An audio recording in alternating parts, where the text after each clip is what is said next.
Hello मित्रों, दोस्तों, भाइयों, बहनों, बेटियों, नमस्कार, नमो बुद्धाय।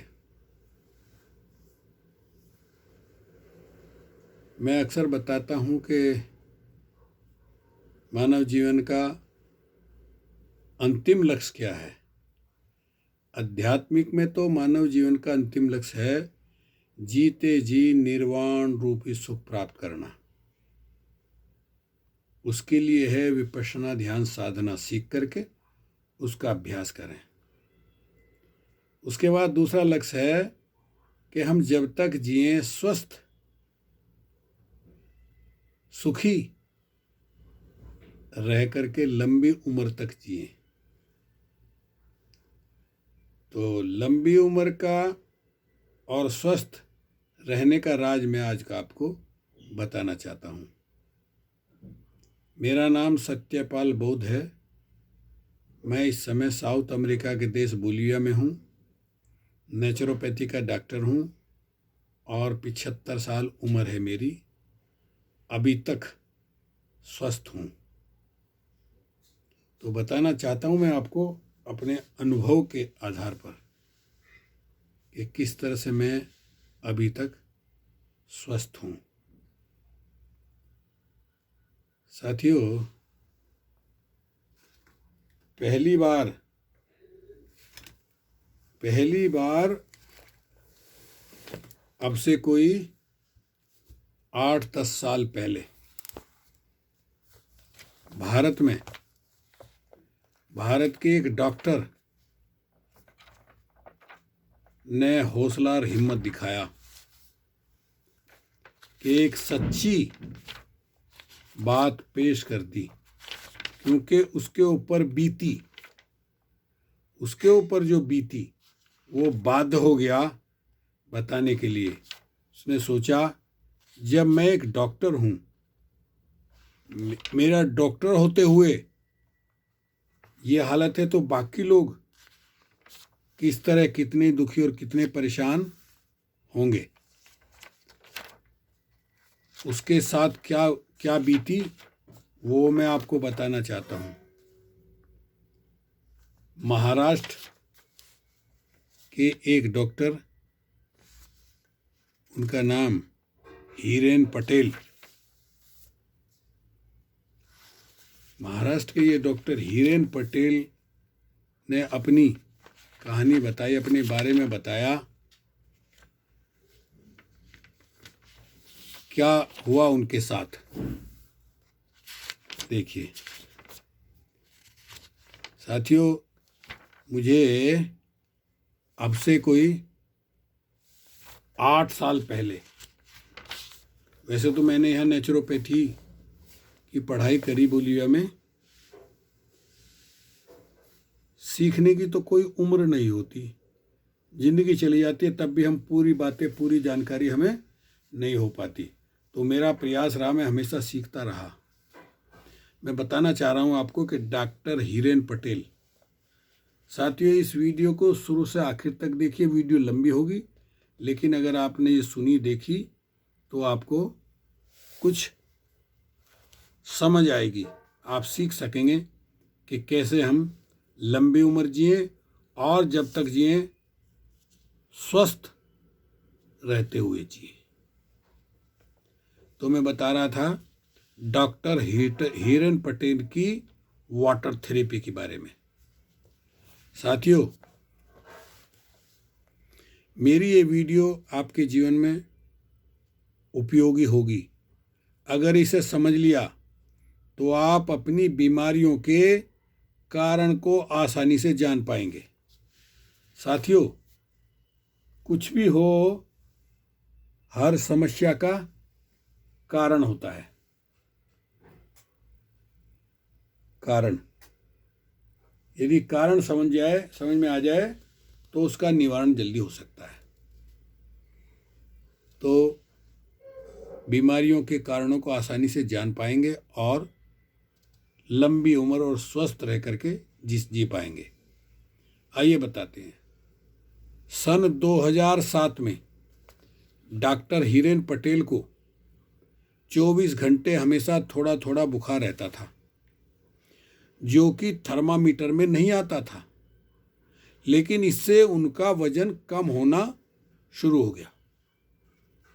देखिए, एक डॉक्टर MBBS, उन्होंने भारत के अनेक बड़े बड़े डॉक्टरों को दिखाया और टेस्ट कराया, सारी जांचें कराई, लेकिन उनकी इस बीमारी को कोई डॉक्टर पकड़ नहीं पाया, ये डायग्नोज नहीं कर पाया। क्या कारण है, क्यों वजन घट रहा है? कोई डॉक्टर लीवर कैंसर, तो कोई ल्यूकोमा, तो कोई HIV प्लस आदि आदि की शंका व्यक्त करते थे। अपने अपने अनुभव के हिसाब पर डॉक्टर कहते हो सकता है ल्यूकोमा हो, हड्डी और ब्लड का कैंसर, कोई कहता है HIV एड्स बीमारी। लिहाजा उनकी रातों की नींद गायब हो गई। एक तो डॉक्टर, ऊपर से सभी डॉक्टरों को दिखाया और डॉक्टरों ने इस तरह की बात कह दी। अंत में वो प्रकृति की शरण में गए, जहां उन्हें आभास हुआ कि आपको अमृत का सेवन करना चाहिए। तरह तरह के लोगों से मिलते गए, बात करते रहे। कहा कि डॉक्टर साहब, ऐसे तो कोई बात नहीं है, बीमारी है तो इलाज भी है, बशर्ते हम ढूंढ पाएँ, आप जो है अध्ययन करिए। तो उन्होंने किताबें ढूंढनी शुरू की। एक किताब में आया, अगर किसी की ऐसी हालत है जैसे उसको उनकी हो रही थी, ऐसे लोगों को अमृत लेना चाहिए। अमृत, अमृत का नाम तो सुना, देखा आज तक किसी ने, ना चखा किसी ने। तो अब डॉक्टर ने सोचा अमृत मिले कहाँ से, तो फिर देखा उन्होंने, फिर स्टडी शुरू की, किताबें ढूंढने की। पुरानी पुराने जो वैद्य हुए उनकी किताबें पढ़नी शुरू की। अंत में उनको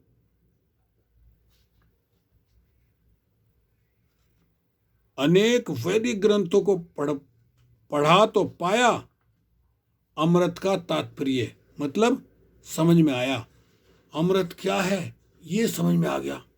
बोले अरे, अमृत 2 शब्दों से बना है, आम जमा रीत बराबर आम रीत, यानी सामान्य रीत, तरीका, प्रैक्टिस यानी पानी पीने का सही तरीका, ट्रेवलेंट प्रैक्टिस ऑफ ड्रिंकिंग वाटर, पानी पीने का सही तरीका, ये था अमृत।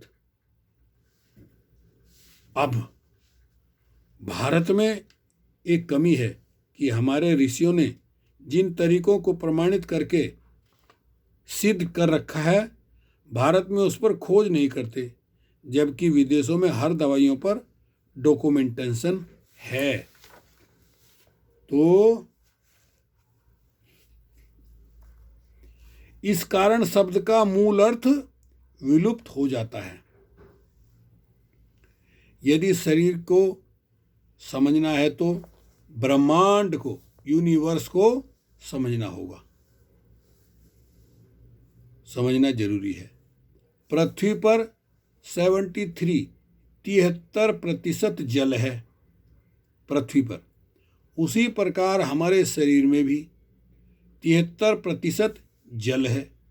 यदि हमारी सारी हड्डियों व मांसपेशियों को निचोड़ा जाए तो मात्र 27 यानी 27% स्थूल है। देखिए कमाल की बात। हम जो भी खाते पीते हैं वह पानी के माध्यम से शरीर में जाता है। पानी का प्रारूप शरीर में रक्त है, खून जो है, ब्लड जो है वो है। पानी रक्त में घुलकर शरीर के अंगों को पोषकता प्रदान करता है। हम जो पानी पीते हैं उसका रासायनिक विघटन होता है, जैसे हाइड्रोजन व ऑक्सीजन। शरीर में जो इलेक्ट्रोमैग्नेटिक होता है वह सांस से होता है, जिसे प्राणवायु ऑक्सीजन कहते हैं। यह शरीर में अपने माँ बाप से मिला है, इसलिए हमारा DNA हमारे माँ बाप से पूर्वजों से मिलता है। साथियों, हर व्यक्ति के अंदर में 6 लोगों के डीएनए होते हैं। माँ पिताजी, दादा दादी, नाना नानी, इनका डीएनए हमारे शरीर में होता है। किसी का कुछ, किसी का कुछ, किसी का कुछ। हमारे माँ बाप से, पूर्वजों से मिलता है। एक अणु से हमारा शरीर कैसे बना? This is a science of DNA. यदि हमारे डीएनए में विकृति होगी तो हमें जन्मजात रोग पैदा होते ही शुरू हो जाएंगे। हमारे शरीर में 3 रचना है। नंबर 1, ऑक्सीजन को फैलाना। नंबर 2, भोजन करना व पचाना। नंबर 3, विजातीय तत्व वेस्टेज को बाहर करना। ये 3 क्रियाएं होती हैं। हमारे शरीर में 2 तरह का वेस्टेज है। Number 1, water soluble. Number 2, non water soluble, जिसे लीवर प्रोसेस करके बाहर निकालता है, तथा किडनी मूत्र के द्वारा प्रोसेस करके शरीर से बाहर निकालती है। अब जरा सोचें, जो शरीर हमें हमारे माँ बाप से मिला है, उसे क्यों सलेबल प्रोसेसिंग की आदत होगी? हमारे शरीर को सलेबल प्रोसेस करने का तरीका हमारे डीएनए में हमारे माँ बाप से मिला। तो क्या हमारे माँ बाप कोल्ड ड्रिंक पीते थे, यूरिया रासायनिक खाद खाते थे, डाई लगाते थे, जंक फूड खाते थे? नहीं ना। तो फिर आपके लीवर व किडनी को क्यों उन चीज़ों को प्रोसेस करने की आदत होनी चाहिए? हो सकता है हमारी आने वाली पीढ़ी उन्हें प्रोसेस कर पाए, लेकिन अभी कुछ कहना मुश्किल है। हमारी 90% बीमारियां हमारे शरीर से वेस्टेज ना निकलने के कारण होती हैं। यह असल बात। हमारा management system of wastage process को बिगाड़ा किसने? खुद हमने। आज मेडिकल साइंस मानवता से दूर होता जा रहा है। उनका उद्देश्य सिर्फ पैसा कमाना है। ये देखिए कड़वी सच्चाई डॉक्टर पटेल ने पेश करी है।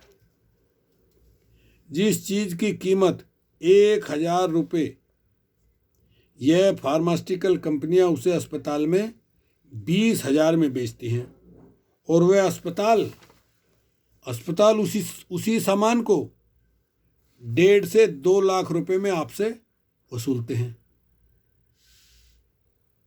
कितना अधिक प्रॉफिट मार्जिन है ये, जानिए आप क्या हो रहा है। ये फार्मास्यूटिकल कंपनियां डॉक्टरों को मोटे मोटे गिफ्ट और विदेशी दौरों का पूरा खर्च खुद उठाती है। मेरी बेटी संगमित्रा गौतम, वो MR है, मेडिसिन रिप्रेजेंटेटिव, बहुत बड़ी कंपनी है बोलिया की, उसकी वो रिप्रेजेंटेटिव है या सांता क्रूज की। तो देखिए, जो डॉक्टर को जाती है बताने भाई ये दवाई ठीक है, ये ऐसे ऐसे, और उनको कहीं घूमने जाना है, वो सब फ्री, कंपनी की तरफ से डॉक्टरों को फ्री दावतें होती हैं, उनकी फ्री उनको भेजा जाता है। हमारे शरीर में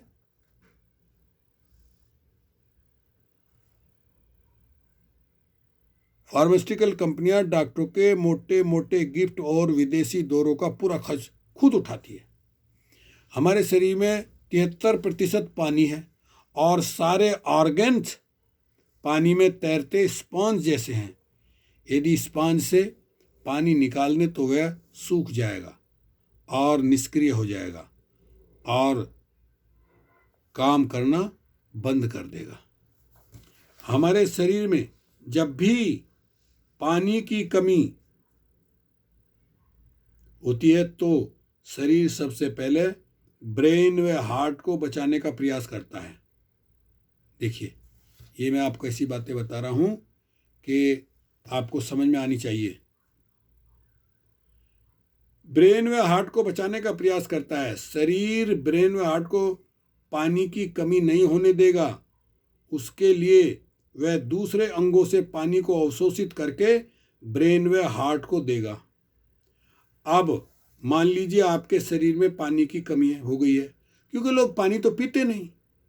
लोग पीते हैं सोडा, कोका कोला, पेप्सी वगैरह वगैरह, बियर, शराब। पानी नहीं पीते लोग, प्यास लगने पर पानी नहीं पीते। पानी की कमी हो गई तो शरीर तो आपके पैनक्रियाज से पानी खींच लिया शरीर ने और हार्ट को दे दिया। हार्ट को बचाना है तो क्या होगा, आपका पैनक्रियाज सूख जाएगा। यदि यही क्रिया निरंतर चलती रही तो धीरे धीरे पैनक्रियाज काम करना बंद कर देगा और काम बंद करते ही इंसुलिन बनना बंद हो जाएगा और आपको डायबिटीज हो जाएगा। शरीर के अंदर जब भी पानी की कमी है, शरीर डिफेक्टिव होना शुरू हो जाता है। ब्रेन व हार्ट का पानी सबसे अंत में सूखता है।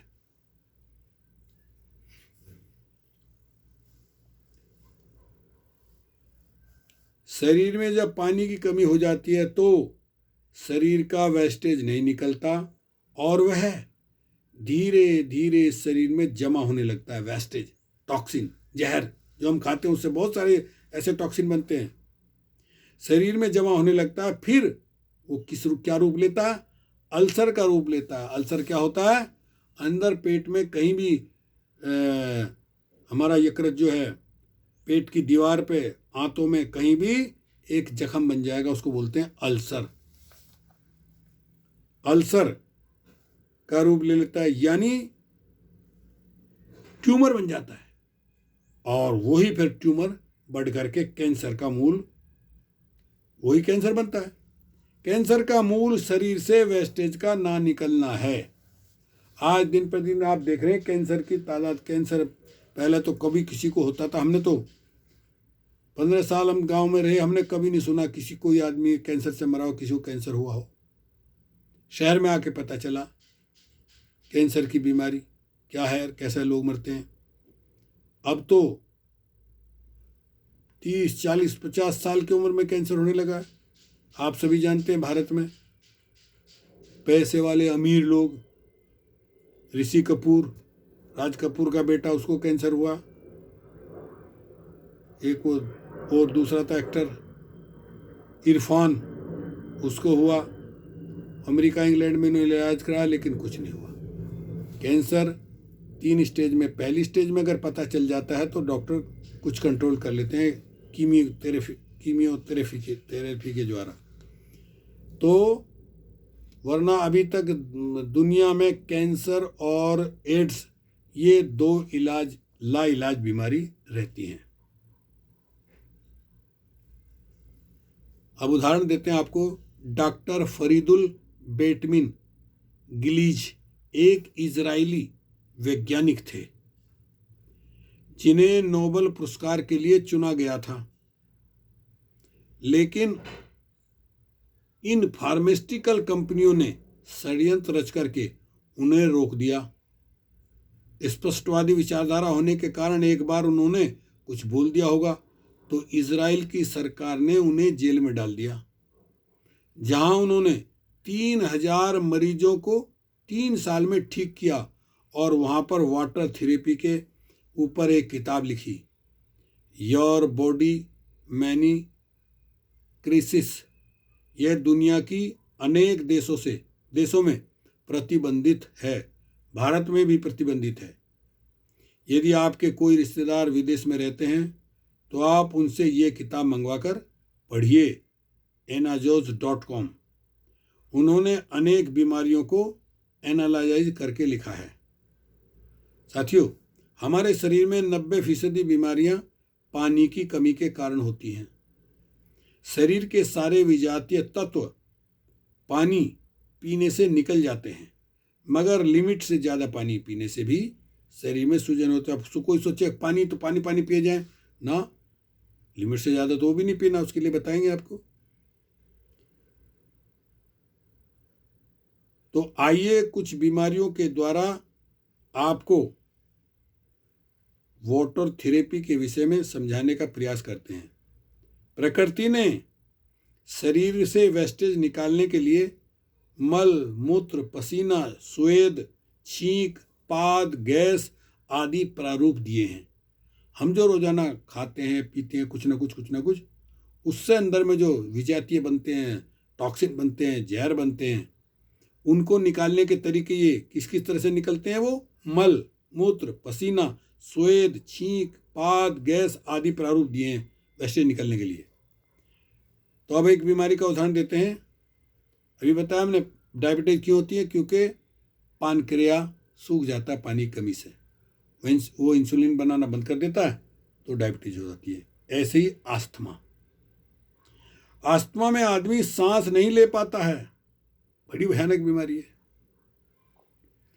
डॉक्टर से पूछो तो कहेंगे कि कैपिलरी में ब्लॉकेज है, लेकिन जब पूछो कि अस्थमा होता क्या है तो डॉक्टर कहेंगे श्वास नली में सूजन के कारण या इन्फेक्शन के कारण। अब प्रश्न उठता है कि फिर सबकी नली में सूजन क्यों नहीं आती? ऐसा सबके साथ क्यों नहीं होता? सबकी नली में क्यों सूजन नहीं आती? अतः जब फेफड़ा पंप करता है तो पानी की ज्यादा जरूरत होती है। साथियों, फेफड़ा यूं पंप करता है, पानी की ज्यादा जरूरत पड़ती है। तो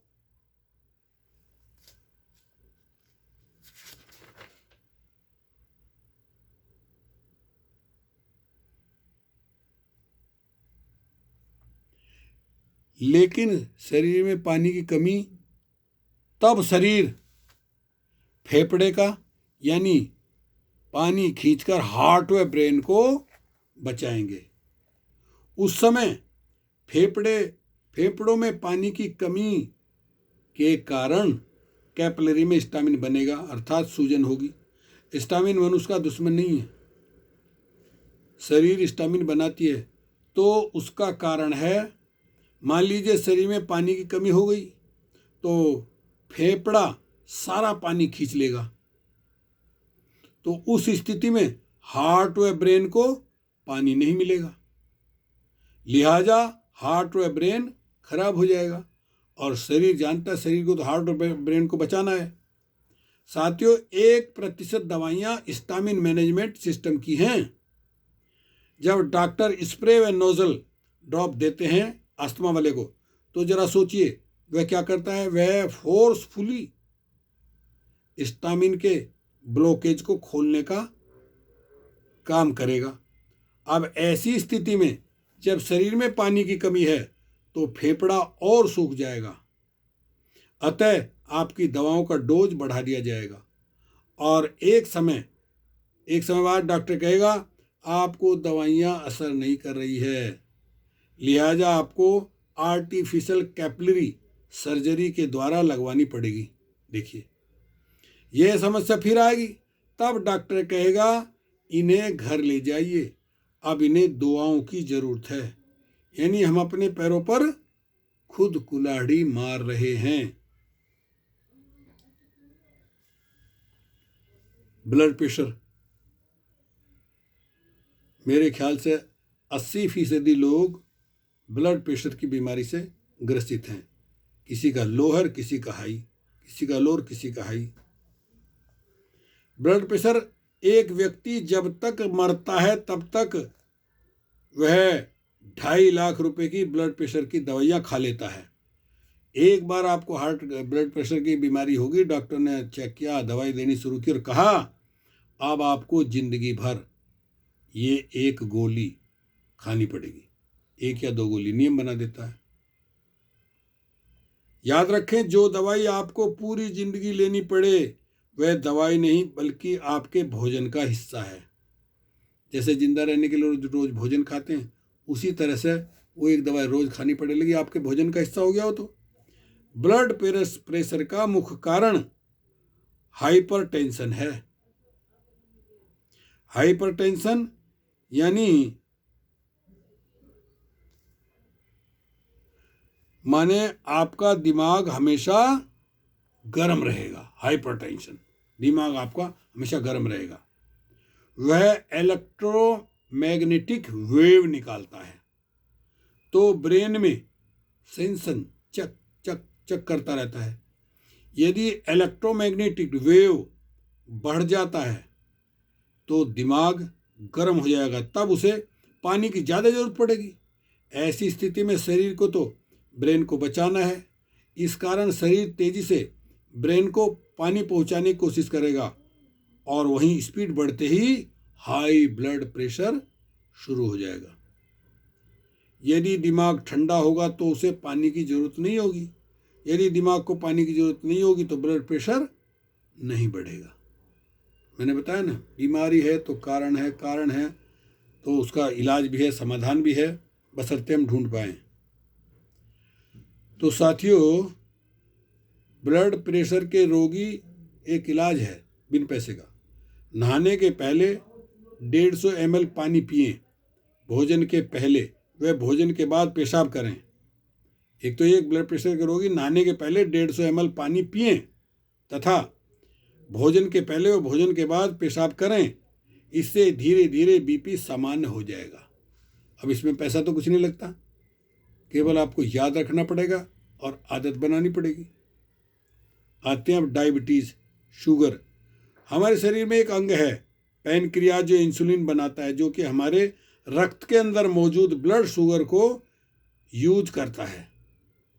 शरीर में जब ग्लूकोज पचता नहीं तो शुगर बढ़ जाता है।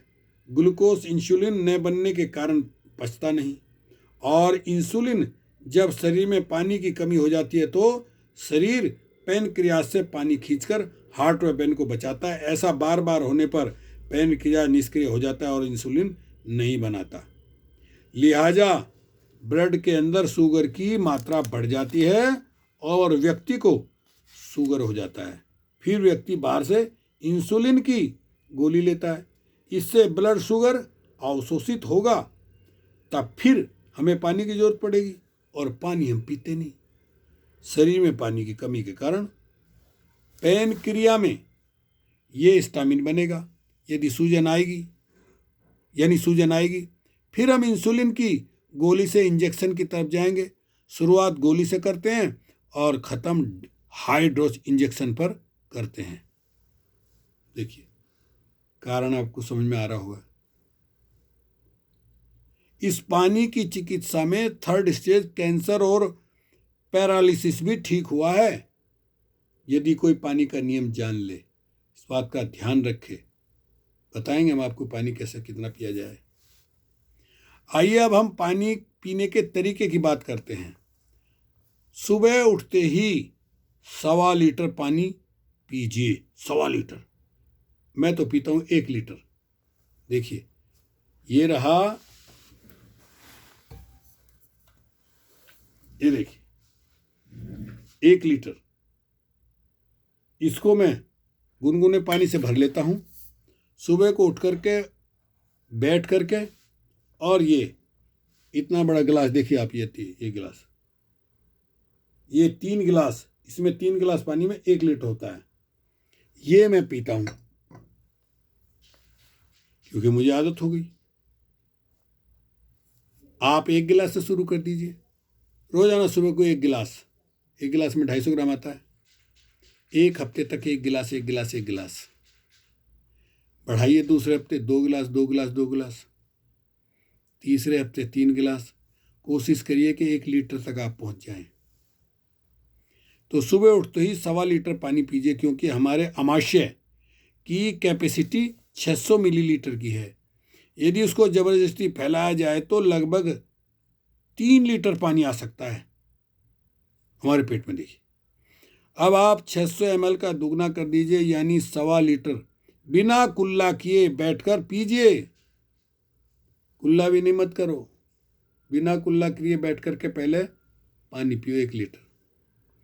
जब आप पानी पिएंगे तो आमाशय से हवा निकलेगी, तो पानी को फेसफुली यूरिन ट्रैप से, किडनी द्वारा या डाइजेस्टिव ट्रैप से पानी निकाला जाएगा। इस कारण सारा कचरा, मल व पेशाब के रास्ते साफ हो जाएगा। सारे विजातीय तत्व बाहर निकल जाएंगे। जब वेस्टेज निकल जाएगा तो आपको बीमारी नहीं होगी। देखिए, समझ में आना चाहिए आपको कि सारी बीमारियों का कारण है, कैंसर का कारण है पेट से वेस्टेज का, शरीर से वेस्टेज का ना निकलना। क्यों नहीं निकलता? क्योंकि पानी हम पीते नहीं। हमारे शरीर में कोलोन है, आंतों के पीछे का हिस्सा, जिसमें हेपेटाइटिस एच, जो कि शरीर के बचे निष्क्रिय कोशिकाओं को पेशाब व मल के द्वारा बाहर निकाल देता है। इसका कार्य पुरुष में वीर्य और औरतों में अंडे बनाने का कार्य करता है। 15 वर्ष से ऊपर के सभी बच्चे 600 ml से ज़्यादा पानी पी सकते हैं। जिन्हें आदत नहीं है वो 100 ml प्रति सप्ताह बढ़ाते बढ़ाते जो 3 सप्ताह में वो 1.25 लीटर पानी आसानी से पी सकते हैं। धीरे धीरे आदत डालिए।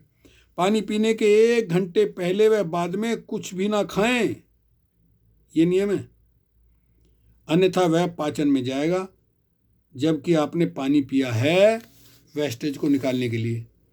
अभी आपने पी लिया 1 गिलास पानी और तुरंत खाने लगे खाना, तो वहाँ तो पानी और उसमें जाएगा वो, तो वो वेस्टेज थोड़ी निकलेगा, पाचन क्रिया भी खराब हो जाएगी।